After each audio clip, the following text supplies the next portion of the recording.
Keď sa pred 75 rokmi začal písať príbeh Coop jednoty Nové Zámky, nikto nemohol tušiť, akým mimoriadnym progresom si spotrebné družstvo počas tejto dlhej cesty prejde. Dnes sa zaraďuje medzi stabilné a rešpektované firmy, pričom patrí k najvýznamnejším zamestnávateľom v regióne. Mnohí z vás ste rástli spoločne s nami, v detstve ako zákazníci svojej obľúbenej predajne jednoty v obci či v meste, neskôr ako súčasť kolektívu našich zamestnancov. Začiatky sa datujú do roku 1950, kedy sa v obciach konali valné zhromaždenia potravných družstiev, ktoré schválili spojenie s okresným spotrebným družstvom Jednota.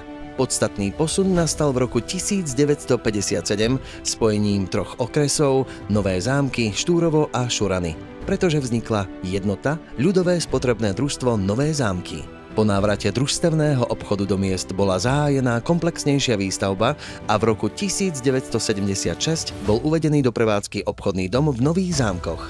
V období náročných rokov transformácie, konkrétne v roku 1989, bol za predsedu predstavenstva zvolený inžinier Štefan Máčady. Coop Jednota Nové Zámky rokmi postupne rozvíjala sieť predajní a etablovala sa aj v okresoch Levice a Komárno. Ako prvý obchodný subjekt na Slovensku sme začali odmeňovať svojich verných zákazníkov netradičnými výhrami, autom či exkluzívnymi dovolenkami.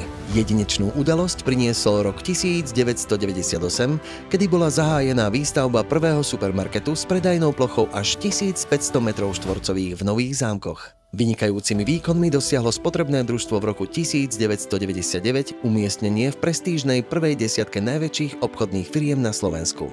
Ako prvá organizácia sme spustili používanie snímačov čiarového kódu na tovaroch.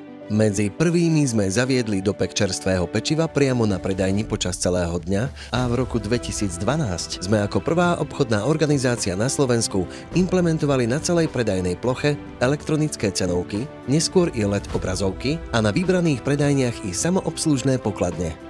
V roku 2023 Coop Jednota Nové Zámky priniesla po 12 rokoch značku Coop naspäť na bratislavský trh a v súčasnosti tak pôsobíme už v 4 okresoch. Coop Jednota Nové Zámky od svojho vzniku prekonala mnohé prekážky. Čelila rôznym režimom, krízam či pribúdajúcej konkurencii. Napriek mnohým nepriaznivým okolnostiam sa rokmi rozvíjala a systematicky napredovala. Zásluhu na oslave tohto výnimočného jubilea máte najmä vy, naši skvelí, dlhoroční zamestnanci. A čo nás čaká v budúcnosti? Jedno je isté. Pokračujeme v písaní príbehu, ktorý budeme i naďalej tvoriť spoločnými silami. Ďakujeme.